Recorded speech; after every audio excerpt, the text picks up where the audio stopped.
Hi everyone, welcome and thank you for joining us today. My name is Jane Hewitt and I'm the Capability Building Coordinator at Connecting Up and TechSoup New Zealand. Connecting Up and TechSoup New Zealand are part of the Info Exchange Group, a not-for-profit social enterprise that tackles the biggest social challenges through the smart creative use of technology. For those of you who haven't attended a webinar session with us before, Connecting Up and TechSoup facilitate an annual training calendar of online webinars, workshops, boot camps and webcons to help the social sector upskill for all things digital.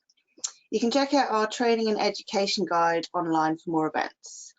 Now, today I'd like to welcome you to the webinar How to Get Found Online, which will be presented by Bel Temby from Digital Services Lab and Stennar from Creative Seed Company. Hi guys. Hi. Hello. Just before we begin, we'll start with a bit of housekeeping. All lines are muted, so if you have any technical issues, please type them into the question box on your GoToWebinar panel and we'll get back to you. Also, if you've got any questions, can you type those in and we'll have a 10-minute Q&A at the end with Beck and Bel. And also note that your comments won't appear to the whole group. If you're on a Wi-Fi connection and have multiple programs open, this can sometimes affect the quality of the audio and the video. So if possible, please turn other programs off. Please note that this webinar is being recorded and the slides along with the recording will be sent to you later on today. Before we start, I'd also like to ask you to fill in the quick survey at the end of this webinar so we can improve all future sessions. So that's all for me. I will pass you over to Beck and Bel. Thank you very much. Thank you. Thank you very much. Thanks, Jane. Hi, Beck. Hi. Thanks for having me. And thanks for coming. And hello, everybody out there in the world. We can't see you, but we know you can see us. So thanks for joining us today. I just wanted to start by acknowledging the traditional owners of the lands on which we are meeting. And I pay my respects to their elders past and present and the Aboriginal elders of any communities who may be here today. So welcome to our How to Get Found Online, 4 steps to attract your community. I have a very special guest here today who I'll introduce in a moment, but just to make sure we're all in the right room, I'll go to why we are here today. So how to be found online and attract your community. Today, we're going to give you 4 practical steps that you can follow to be found online. We'll teach you how to access the best free tool available right now on Google, some practical steps to reach your target audience within your area, some tools and tips for growing traffic to your website and measuring your effectiveness, and how you can make an impact online and build a community and following in the best way that you can. So if you are in the wrong room, you can leave now. Just joking. Okay. Stick around to learn something. Exactly. Now, our agenda for today is just to cover what you'll need. So you need a pen and paper or a computer, of course, because we'll have some really handy hints for you to write down, and not all of them are in the slide deck. You'll meet Beck and myself, and we'll introduce our businesses to you. And then we'll cover the 4 steps to attract your community. And we're going to wrap up. Each of us has a gift for you today. So stay through to the end to see what that is. Okay, so let's meet your presenters. So I'll start with myself. My name is Bel Temby. I live in Mallacoota. I have 2 beautiful dogs and I live with my husband here. I am a serial volunteer. I've worked on the executive committees of numerous not-for-profit organisations. I've also worked within the sector for 15 years. I've worked on a huge range of projects supporting youth, families, communities in recovery from disaster, and multiple digital projects over the years. So that's a bit about me. Beck, can you tell us a bit about you? I'm just so thrilled that we have you here today. So thanks for joining us, and everyone, you're going to have some really good information from Beck. So hi, Beck. Hi. So my name's Beck and I am the founder of Creative Seed Co, which is a social media management, just little old me. So it's quite small, but I'm actually a mum of 2 and everybody is super surprised when they find this out. I'm actually a grandma. I have a little grandbaby named Max. He is 10 months old today, actually. My background is actually nursing. So another fun fact that people are often surprised to hear, but I think it kind of has held me in good stead, and I think all the qualities that I have from my nursing go really well into social media management. And I am a bit of a hand holder. I love all things chocolate and wine. So a little bit about me. Brilliant. Thanks, Beck. And do you want to tell us a little bit about your business, Creative Seed? Absolutely. So I've been in social media management for about 5 years now. I only ever have 4 social media management clients. However, I do offer a range of services as well. But I guess, because my 3 values that I weave into everything I do every day are kindness, transparency, and communication, which is why I like to have a small group, because I like to be able to service them the way that I want to service them, and so that everybody's happy. My mission is helping brands grow on social media with creative strategies. And there is a no one size fits all here at Creative Seed Co. So like I said, I do mainly social media management, but I do strategies, because otherwise you're just really guessing if you don't have a strategy in place. Understanding analytics, which slippery little suckers, a lot of people can completely understand what they are. It can be a bit tricky, so I like to help people understand those. And social media audits, because when you know better, you can do better. Yeah, perfect. I love that. Yes. And I kind of think, Bel, that kind of goes into what you do as well, about strategy being key. Yeah, absolutely. And I am a big planner. So my business is Digital Services Lab. The culture that we have in our small business as well, we have around 5 people making our business work, is that every action we take is an opportunity to be more ethical, sustainable, and socially just. So we live by and work by that ethos. Our mission is to do great work for the greater good, helping not-for-profit organisations and for-purpose businesses inspire, engage, and connect with their audiences. And the services that we run are web design and development, website care and security, search engine optimization, analytics dashboards, and a range of other services, graphic design, email automations, all those little things that sometimes you don't have the skills for in-house. I'm fortunate enough to run the business with my husband, and we work across the government. We work across the whole sector, including government, non-profits, and for-purpose businesses. They vary in size, and basically the reason that I built this business, my husband was in corporate IT, and he wanted to get out of that.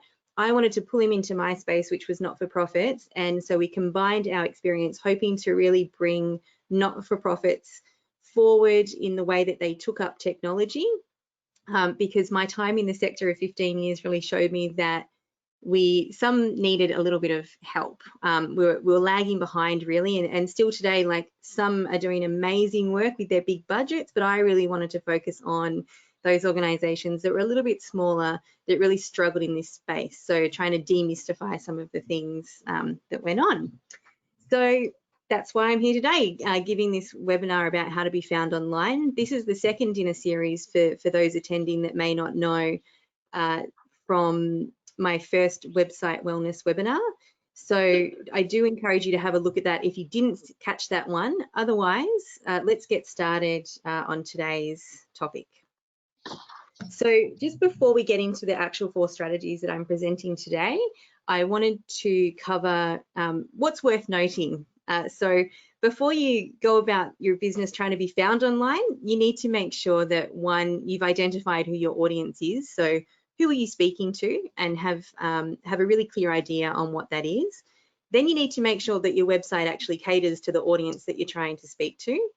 And your website needs to also be well designed. It needs to be mobile friendly. So there's no point trying to build up an audience, driving them to your website if that part isn't taken care of. So that's just a little how-to. You also need to really allocate resources. So if you're taking on that next step of bringing people to your website and creating this great online presence, building a community in social media, you actually need people within your organization to be dedicated, not necessarily, all day, every day, but there needs to be an allocation of either time, people, or a budget to outsource. That's important. As Beck said, we're both planners, and strategy is a part of your plan. So we want to make sure that you plan out what you're going to do. The smaller the organization, the longer it might take you to implement, so you can just go slow and steady, no problems. And then the next thing is that we want you to track what you do, because we can go out, and often I speak to nonprofits and they're actually not measuring any of the success of their online efforts. So it's really important that we do try and measure that success, track what you do, understand your baseline data, and then build on it. Set KPIs around it, because the more people you reach online, the more people you reach for your organization, and that's a big win. Okay, so let's get into the first strategy. So strategy 1 is Google My Business. And I don't know if anyone is aware of this, and we are going to take a poll in a moment, but Google My Business is a free tool offered by Google. So you'll see up in the corner of the slide, there's a little Google My Business logo, and Google offers a range of services. There's the Google for Nonprofits program. They run G Suite, which offers email and Drive, and there's just a huge amount. They also have a search engine, they have maps, they own YouTube, they're massive, and all of those departments are separate. So Google My Business is one of the tools that I want to introduce you to today. It's free, it's really easy to use, and it's going to help you increase your online presence across search and maps. So why would you use it? Basically, it enables you to have a business listing on Google directly without having to do the work of your website getting on Google, on the front page of Google. So I'm going to show you what it looks like. So how do you get started? You Google your business. Like, I want you to Google your business name, and that's the first test. So I'm actually just going to share my screen with you now and take you through 2 examples for today. So these are 2 of my clients. One is Transition Village Wallen, and they haven't claimed their business as yet. And then we've got Kinglake Ranges Neighbourhood House, and they have claimed their business, but they still have a little bit of work to go. So let's have a look at what Google My Business is. But first, let's just take a poll. And Jane, are you there? Yep. Hello. And if you could put up our first poll, that'd be great. So of our audience here today, do you actively use Google My Business? Yes, no, or this is the first I heard of it today.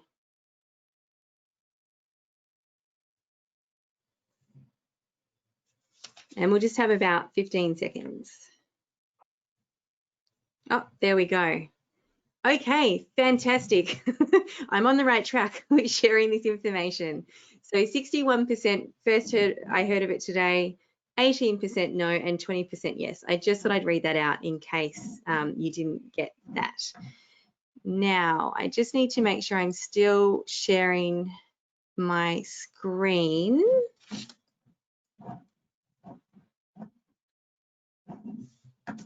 Can we take the poll down now? Oh, thank you. Awesome. Okay.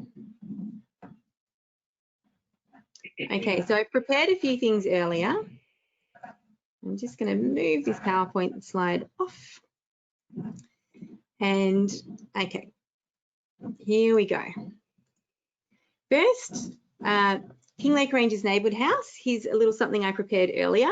So what I've done here, I've put into the Google search box, Kinglake Ranges Neighbourhood House. Let's say that I'm looking for the business specifically.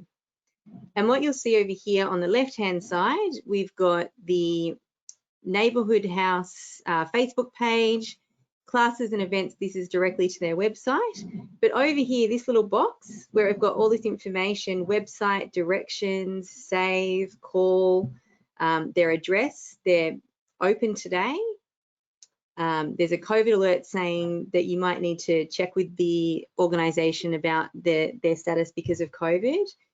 And we've got questions and answers. So you can ask a question directly to the organization from here, and you can see these reviews. This box here, that's Google My Business. And Google My Business shows up in two areas, in search, which is what you're looking at right now, and in maps.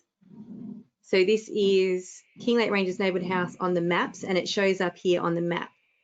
The reason that this is useful is if you're in the car, whatever you're doing, and you've typed in the address, if we've claimed our business, it's going to come up and easily navigate us to that business. So these are the two options, search and maps. In contrast to this, we look at Transition Village Wallen, and I've typed their name into the search bar, and you can see their website has come up on the front page of Google. That's fantastic. What isn't here is any Google My Business box. So that's the two differences there. So what I wanted to show you today, especially given 61% of you actually this was the first time you'd ever heard of it, I'm going to show you how to claim a business on Google, and I'm doing this live. I'll explain the reason that Transition Village Wallen also don't have a Google My Business at this stage, and that's because they are in the process of building a village of tiny homes for the homeless, which is super exciting. And at this stage, they're not actually they're not offering that service.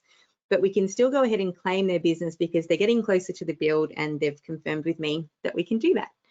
Okay, so what we need to do on Google My Business is go to Google My Business, and you can Google My Business. It's a bit of a mouthful.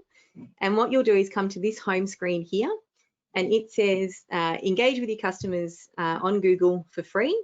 And it's so simple to take this up. So you just say manage now. There are some verification processes. So I'm going to type in name of the organization.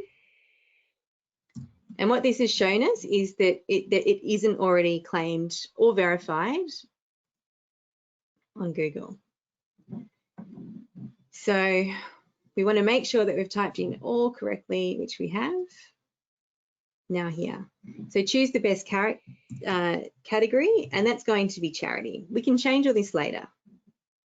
Simply hit next. Do you want to add a location customers can visit, like a store or an office? And at this stage, we're going to say no, we don't actually have a location. So this isn't going to come up on maps as somewhere that you can just be visited. We'll say next. Okay, so where do you serve customers? Again, this is optional, and once we set this up, you can add more locations, but for this exercise, Wallen, Victoria, Australia is where we serve customers. Okay, now the contact phone number, I'm going to leave blank, and the website address, I am going to fill that in.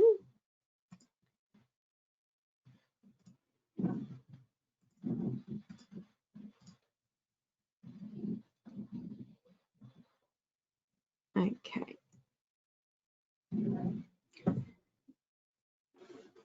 And do we want updates and recommendations? Yes, okay, we'll take those. Great. So finish and manage the listing. Promote your business with, yep, track business analytics to understand customers, absolutely. This is the analytics of the Google My Business section. It's actually not your website analytics, and respond to customer reviews. So we want to definitely do all of that.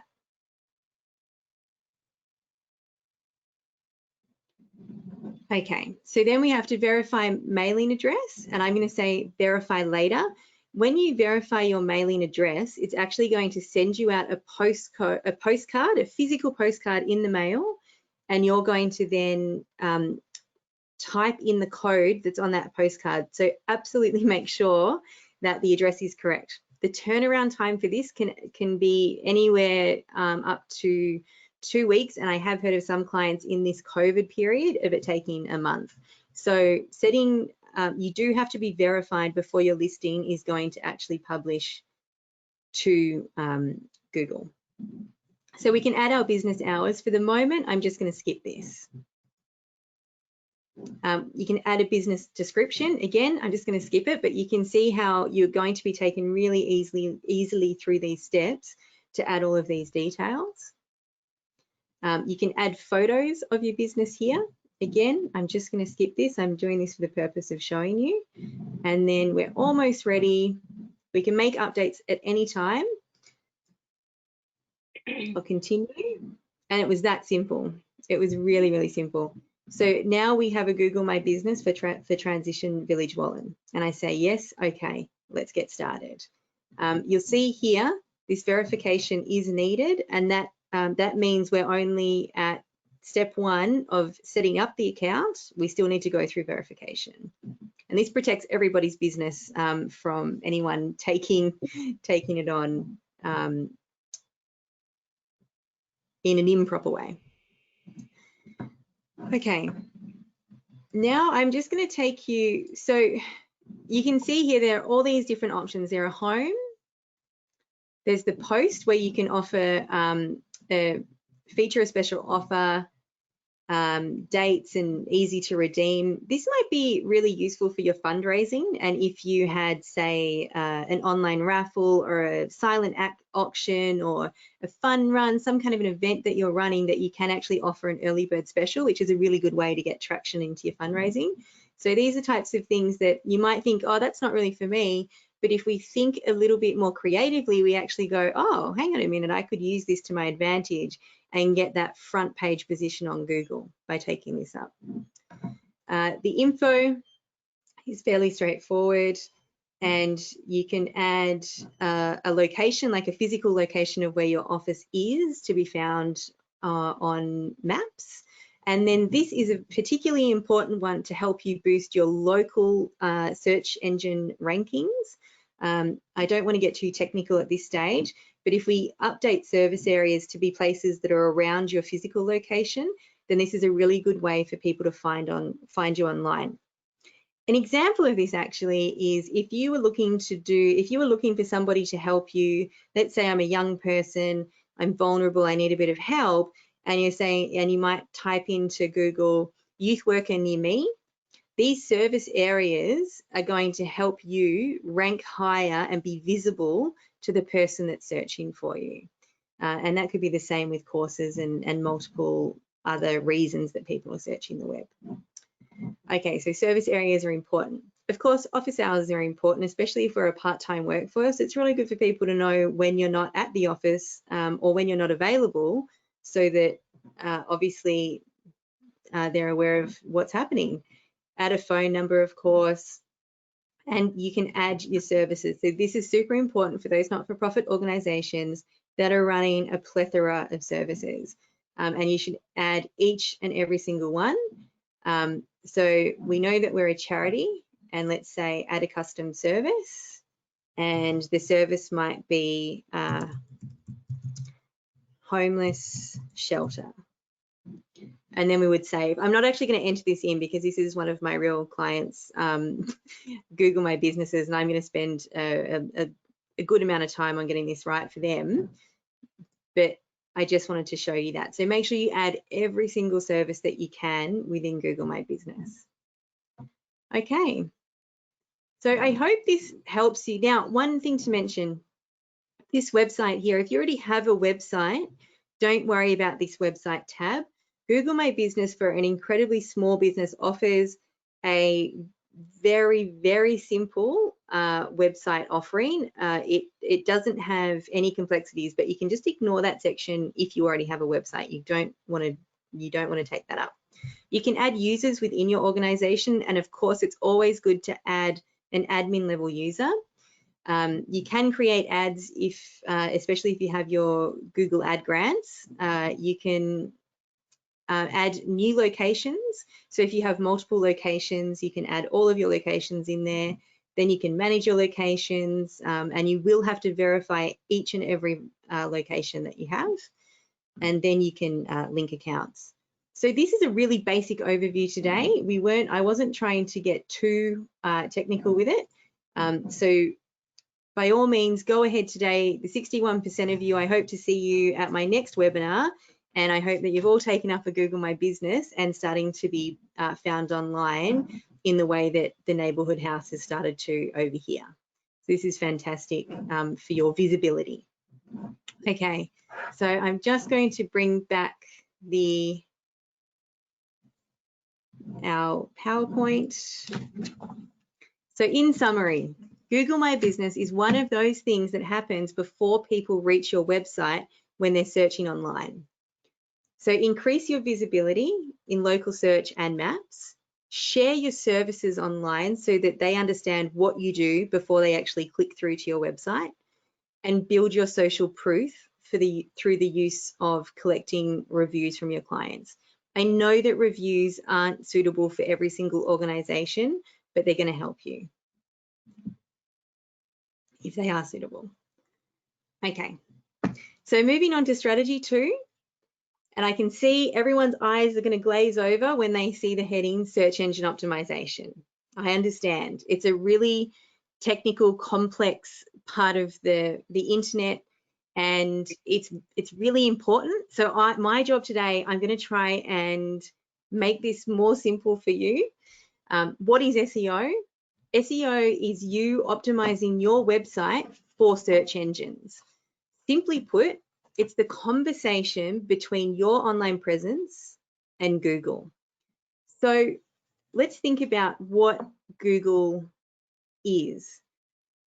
It is basically Google is the world's library of information, or one of them. There are multiple search engines. But what Google does, it scours the web. It has lots of little spiders crawling around, taking all of this information. It's indexing, it's categorizing, and it's creating this great big library.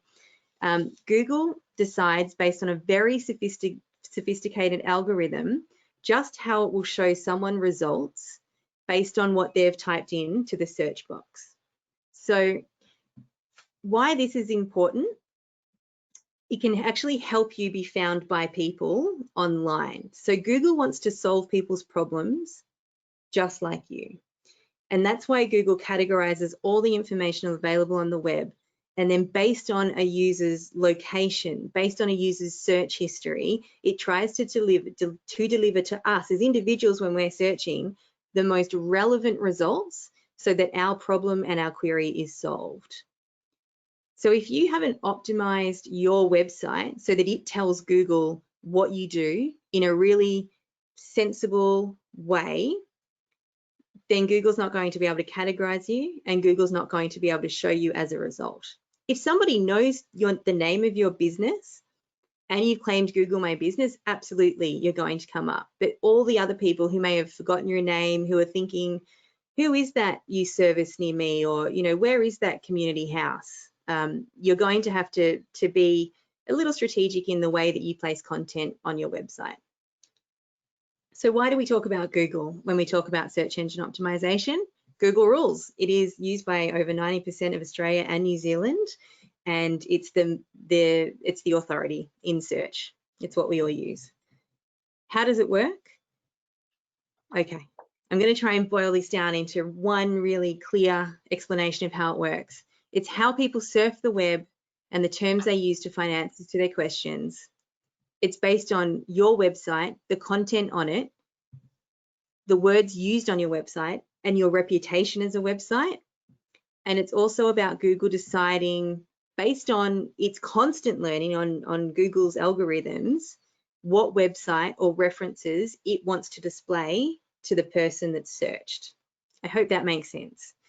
Okay, it all sounds a little overwhelming, doesn't it? The good news is there is data. So just use data to support whether you're doing well in search engine optimization and to understand what keywords people are searching for.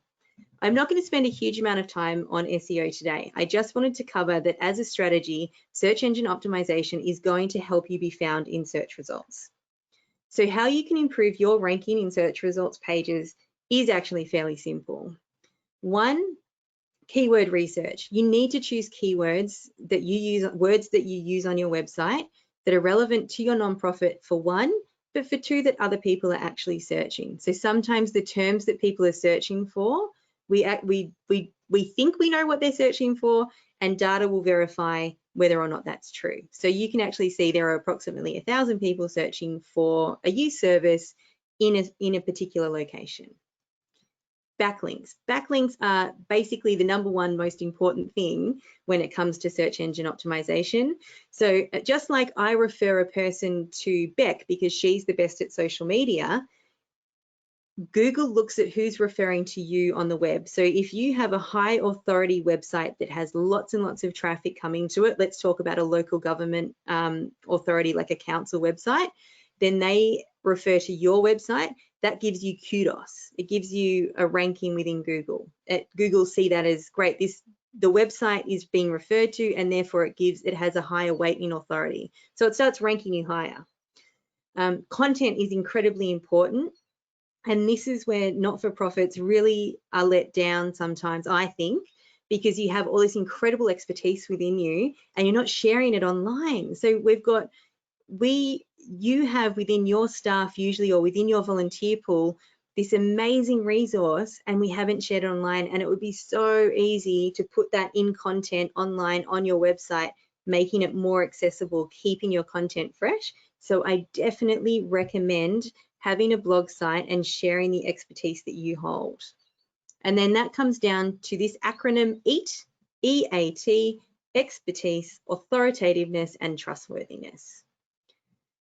All of those combined will help you rank higher in Google. It is a long game. It takes a long time. The types of SEO to focus on are on-page, off-page, and technical. They're a way, again, that you can use data. And I just want to check in here and see who is using data. So could we have our next poll, please, Jane, just to see how data is being used?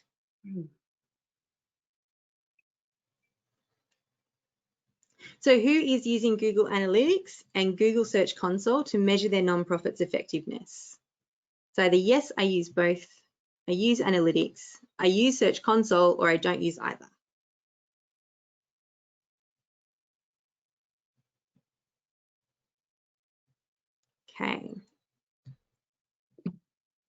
Okay, so we've got quite a lot of you aren't using any of these. Okay, this is perfect. So another goal that you can write down right now is let's get some baseline data happening.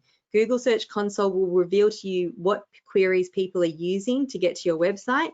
Analytics will reveal to you how many people are using your website. I do have, and if we could just take those answers, that'd be great. Thank you. Oh, excuse me. So Google Search Performance, I'm going to do this quickly because I'm eating into Beck's time. Sorry, Beck. You can see how many queries have been made on a website, how many impressions have been made, how many people are seeing you on Google, the click-through rate, average position in Google, the top 10 queries that people have searched to find you, and your average position in Google. So in Kinglake Ranges Neighbourhood House, over on this report, we can see their average position is quite strong in a lot of parameters, and that's where you want to be. Through analytics, we can find out the trends of the traffic to your website, organic search, direct, social, or referral, so the ways that people come into your website. And basically, I think a good goal is to have a nice even 25% in all areas. So you can see, again, Neighbourhood House are doing really well in organic search. They could improve on their socials and their referrals. Okay, so that's it for me. Talking about socials, I'm handing over to Beck now, who's going to give you a fantastic insight. So thanks, Beck. No, thank you, Bel. I even learned something from you, so that's amazing. Thank you. So today I thought I'd talk about the two things that come up the most when I speak to people about social media. So social media is no longer just a nice to have, it's actually a crucial part of your overall marketing campaign.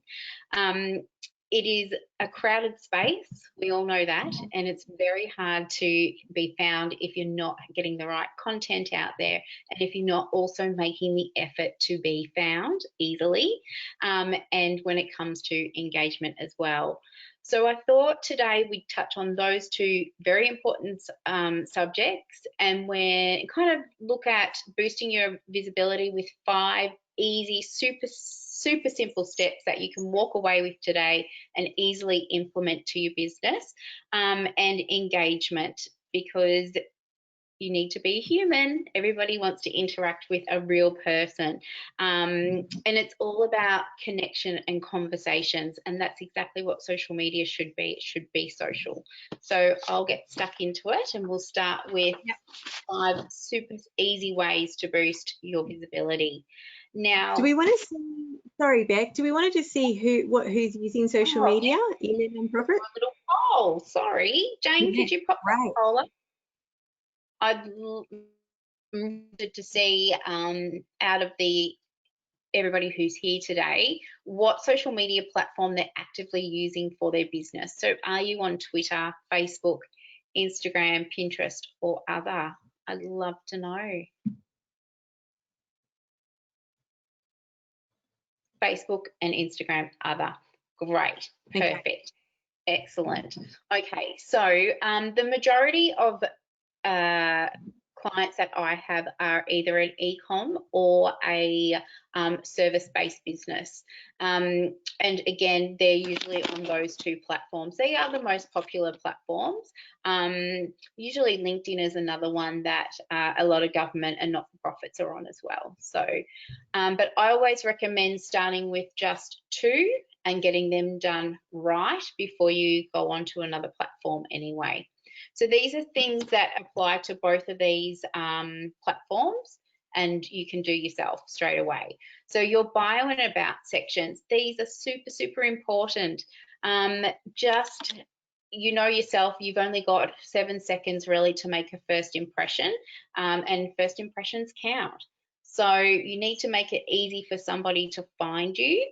And I kind of say your bio sections need to glow. They need to be very simple, straightforward, and for somebody to understand what you do super quickly.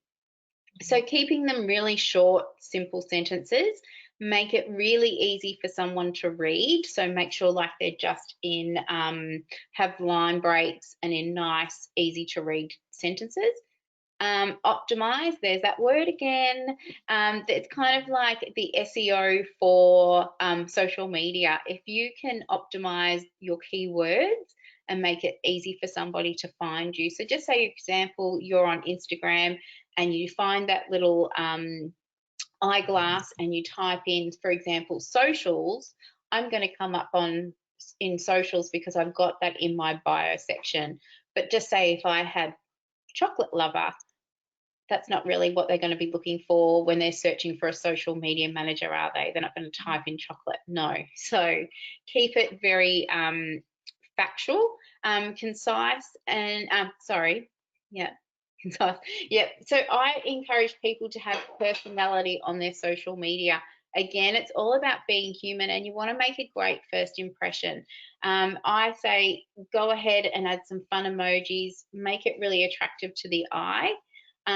Make sure you use a call to action. A call to action is the holy grail of everything that you do, because you should be moving somebody to take the next step in their customer journey with you.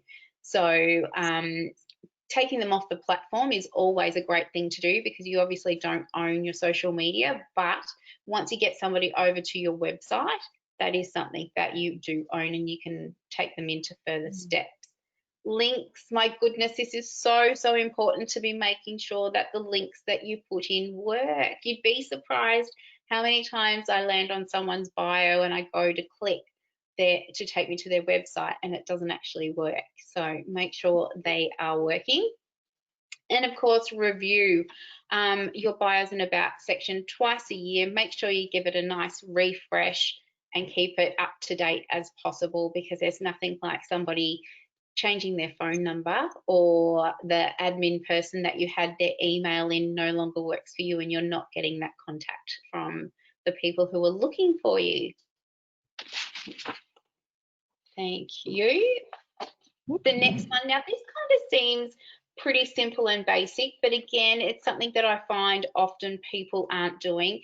It seems pretty obvious, but making sure your social media icons on your website are super easy to see and find. Make it, remove all the obstacles to somebody finding you easily. Another great little tip is to make sure all your staff in their email signatures have your little social media icons, and it takes them to your Facebook page or your Instagram page. This is, you would be surprised the increased exposure that this actually gives you, because people are actually sticky beaks and they love to find out more about who you are and what you do. And your social media is a great way of letting people in and having a look behind the scenes.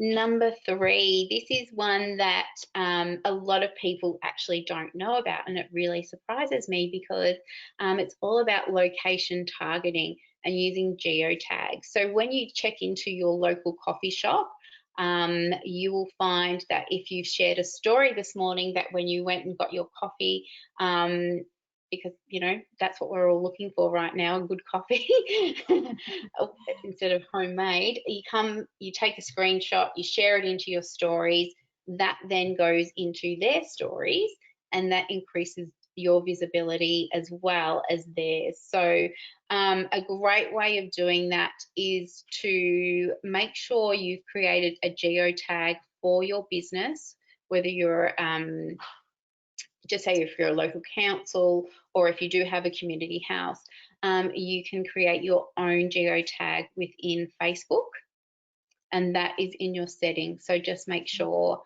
that you have all your, that's all up to date as well. And that's super easy to find. If anyone has any questions about that, I'm more than happy to help out a little bit later with that. The other thing is it allows you to be found by your locals. So just say you do have a youth house, I'll just use that as an example. If you have a just say a location-based hashtag, so just say you'd like to be, you might use other, so just say for example you're in Hoppers Crossing, you might use a Werribee local hashtag, this Hoppers Crossing, Point Cook. So those people within that area as well can help increase your visibility in those outer suburbs as well. It's super easy to do and something that I recommend everybody make sure that they are using. Very simple. And can I just ask a question, Beck? So with the hashtags, if I was looking for a volunteer and I was a not-for-profit, would I maybe put you know, hashtag, so I've got a post looking for hashtag volunteer, hashtag Werribee, hashtag Hoppers Crossing, and kind of cover those areas, and then that's going to bring me visibility. Yeah, Awesome. That's such a good tip. Yeah, and there's a little bit more about hashtags a little bit later, but definitely location, because just say for example you were heading out to lunch and you wanted to know a great place in Werribee to go, you might use a Werribee hashtag, but then you might be scrolling through the information that you find or content that comes up, and just say you've got, say for example, your amazing staff photo that's sticking out, and somebody goes, oh, look at those people, look, they look amazingly so happy, what do they do? So again, it's just about increasing that visibility as much as possible. I'm going to take a poll now because I want to know who is using hashtags.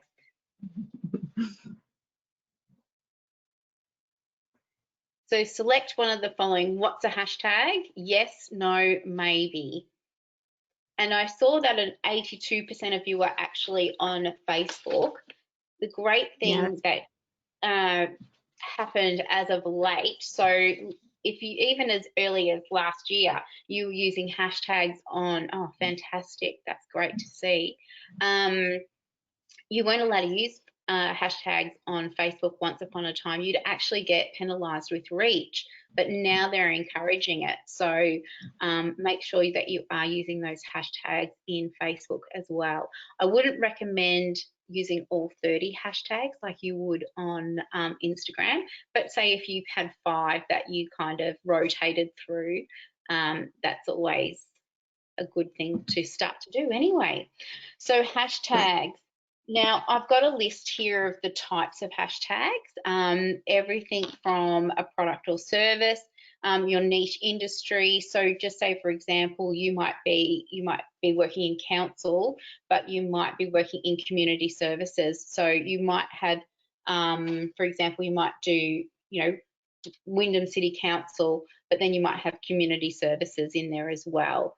So breaking it down as much as possible. Again, events, oh my gosh, hashtags are perfect for events. Make sure you get everybody using them, and again, that increases visibility. One thing I will talk about here is I actually did a diversity and inclusion social media campaign last year, and this ended up being a great success. We had the help of Melbourne City Council, and it got picked up by SBS, because one of the things that I was really tired of seeing is the same old people being picked again and again for social media campaigns, and there was really no inclusion in there. There was no diversity, and we came up with a campaign called Ditch the Clicks and Clicks. So forgetting about the likes and forgetting about the clicky groups, just be yourself. And we had Be Yourself Babe as one of the hashtags. And what actually happened is, and that's how it got picked up, by people genuinely coming across this campaign and it touching so many people. They were, because we got influencers involved as well, and they were sharing and sharing and sharing, and it just kind of got, I wouldn't say it went viral, but it did quite well. It got picked up by SBS, and they kind of said, well, okay, great, that's amazing. Tell us more about this campaign that you're running. So again, by getting people to use your hashtags, creating that user-generated content, you're increasing your visibility, and you just never know who's going to be get seen by. So they're very, very important.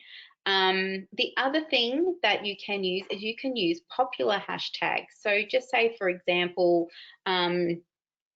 you have you're a colour lover or something like that. You might type in something like I love colour, or another popular hashtag at the moment might be, just say, for example, is my, an outfit of the day, or my who, what, where, or something like that, that other people are using. And that will then help you be seen by more people. But just be really selective. People get stuck on hashtags, but I recommend that you do research. Probably spend 10 minutes once a month going through and clicking on there and see if 10 people are using the hashtag. Maybe not, but anywhere from about, I recommend from 10,000 up to probably 500,000. Any more, you'll get lost in the sea of content, but anything less, you're probably not going to get the exposure that you really want from it. And then be social. This is my favorite part of talking about social media, because all you need to do is be human and be yourself and really own your brand personality, because that's what's going to get people engaged and people communicating with you. I always say to people now, especially in this industry as well, if you don't have the funds to outsource, you do need to look at getting a couple of people on board within your team and really coming together once a month to talk about what you're going to put out on your social media, how you're going to be engaging with them. Because at the end of the day, if you post and ghost, there's no way you're going to get the interaction and the engagement that you really want. There's no secret sauce, unfortunately. There's no magic wand. It does come down to having a strategy and a plan.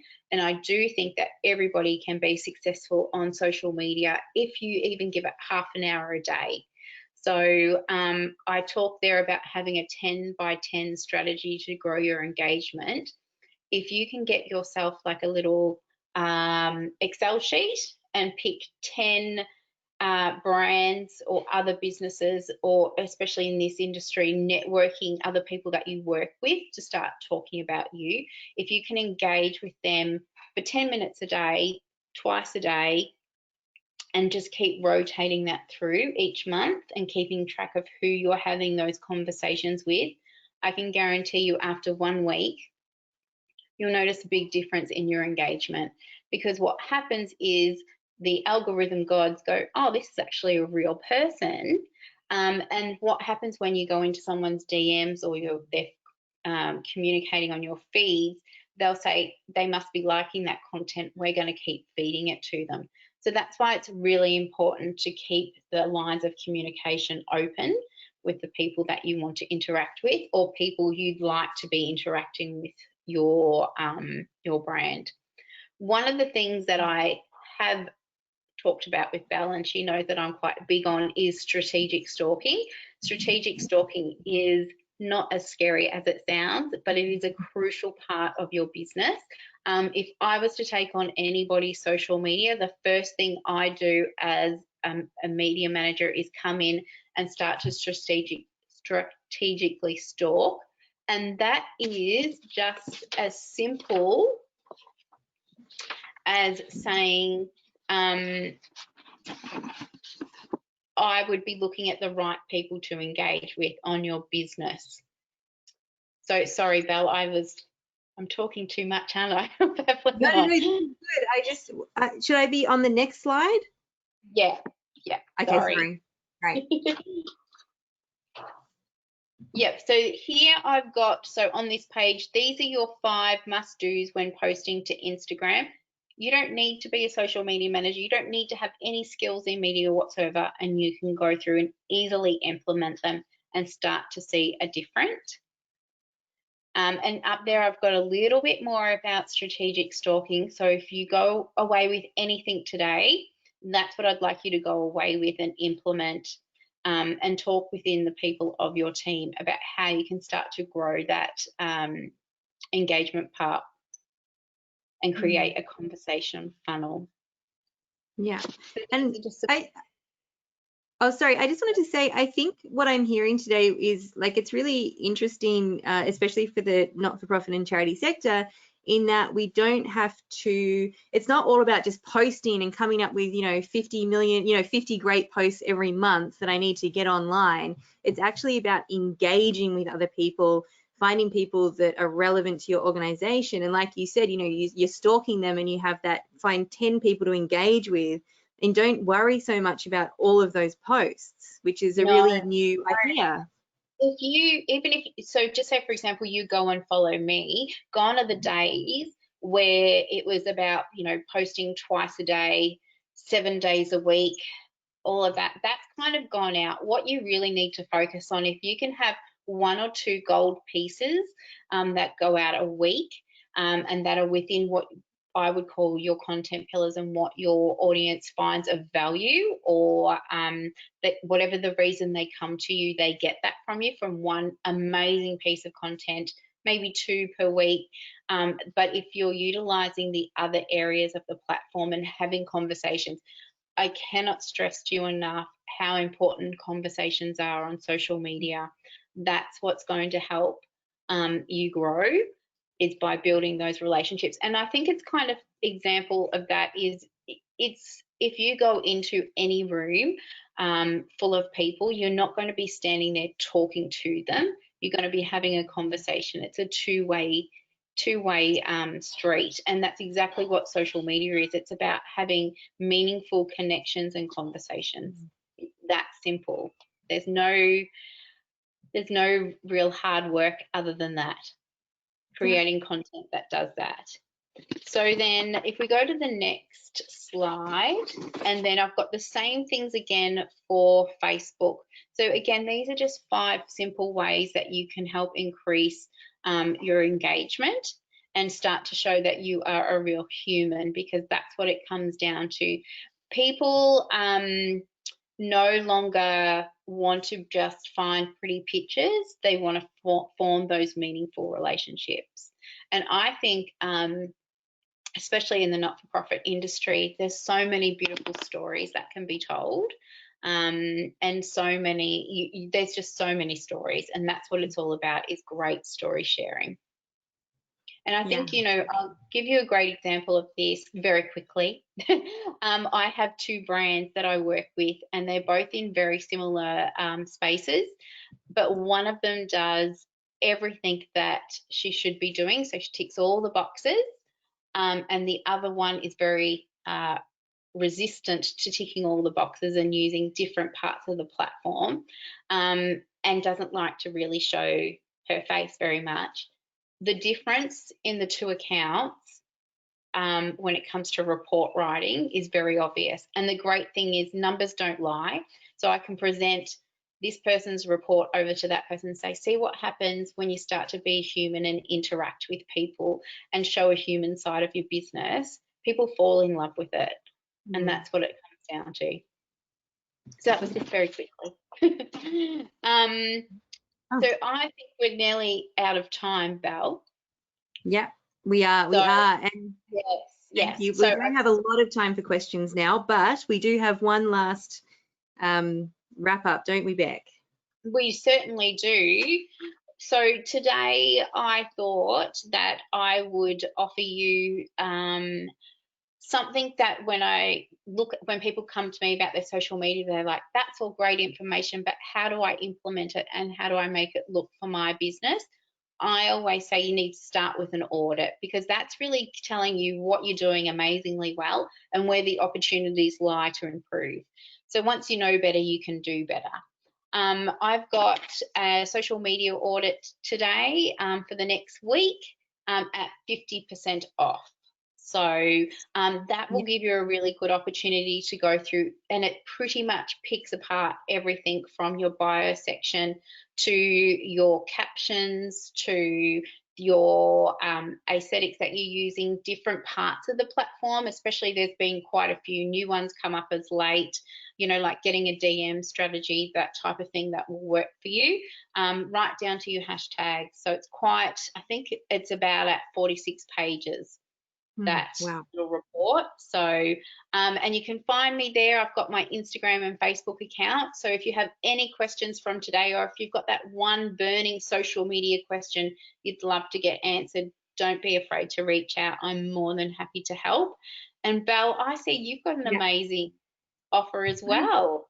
I do, and it was really just based on what you've said, Beck. It's about auditing where you're at now. So we also have an SEO audit where we go through 30 different segments of your SEO, and we offer an analytics data visualization package, which you would have seen a little earlier. I showed a snippet of that. They start at $1,500 normally, and we're also doing 50% off for anyone who's interested in doing that today. But otherwise, just like Beck said, reach out, because we also, both Beck and I, publish a lot of articles in this space, and it'd be good to connect with you just so that you can continue being in the know about what's the latest in all of these trends and what's happening in SEO and analytics and Search Console. So we'd love to connect with you anyway. So please do reach out regardless, and any questions like Beck said. And we're going to hand it back over to Jane, who's going to do the questions and answers, and we'll be here to help with those too. So thank you so much, everybody, for your time, and I hope these four steps were really helpful. Thank you so much, Beck. Thank you. Yeah, we've got a lot of questions. Starting with Teresa, is there a limit to how many service areas you can add? That's a good question. I've never maxed out on a limit, but I actually don't know the answer to that. Sorry, Teresa. I know that you can add a lot. I've seen up to 40 be added, so I think that should cover nearly everybody, hopefully. Cool. Analytics question. I don't personally handle that, another member does. Oh no, sorry. RE blogs, we struggle to generate enough content to have regular blog at the moment. It's a work in progress. Is it better to have a blog that is updated sporadically than not to have one at all? Does that look worse than having a blog that doesn't get updated frequently? Yeah, okay. I actually have an answer to that question, and that is just withhold the date on the blog. So usually you have the option of showing date or withholding date. If you withhold date, people won't know that it's sporadically added. That will just be something that you know internally. But even if you can do 10 a year, 10's great. Even if it's 6, it's better than nothing. So I say get the content out there, because Google then knows that there are new pages on your website and there's new content. So that excites Google. Google wants new content. And you can also always ask for guest contributors as well to your blog. Yes. Lots of people love to offer their up and a great place to do that is in Facebook groups. You know, within your industry, you'd be surprised at the amount of people that would be willing to contribute. Great. Where do you use hashtags in the bio in posts? This is a great question. I have a preference of putting hashtags in my first caption, only because I'm obsessed with things looking neat and clean and tidy and making things as easy as possible for people to read. But just know that Instagram doesn't care where you put them, as long as you do use them. But I like to keep things neat and tidy and pop it in the first caption. And I do recommend having a hashtag in your bio section as well. Cool. Are Google search performance and analytics found in Google Business? Yes, so you do actually have an option to look at the performance reports for how Google My Business is tracking, as in how many impressions did that box on Google show to people. So how many people saw that? Did they take action by clicking on the website button, the call button? However, analytics for your website is in a separate area, and that's called Google Analytics and Google Search Console. They're two separate programs of Google, so you need to actually sign up to both to get that in-depth analytics. Great. And one final question. What if you are just one person working 3 days a week and have to do everything, not just social media? Yes, I completely understand that. I'm a one-person show, and like I said, I have clients as well, so I know how hard it is. My suggestion to you is to come up with a plan once a month. Take 3 hours, that's all you really need, and sit down and work out what your themes are for the month, or the information that you think your audience will find of value. Pop up 2 posts a week. You can schedule it out. You can use something like Plannerly or Later to schedule your Instagram content, and you can schedule your your Facebook content within Pages Manager or Creator Studio for Facebook as well. And you can schedule all of that content out so it's ready to go. It's all planned out. So then you have time to then be concentrating on the engagement part for 10 minutes a day. Like, I know it's not ideal, but even if you did it once a day when you were taking a walk outside, or you know, 10 minutes prior to going to bed, look, it's a juggle, but 10 minutes a day. Just give it 10 minutes. I also have a little hint there, having worked in the not-for-profit sector myself. You can use university marketing students, community services students who would more, in my experience, more often than not, are absolutely happy to take on those roles. So look up your university's TAFEs that are offering anything in community services. I'm not sure if you can offer placements. Marketing teams, and they might be able to help you supercharge it, at least for a short term, and see if you can get some traction that way.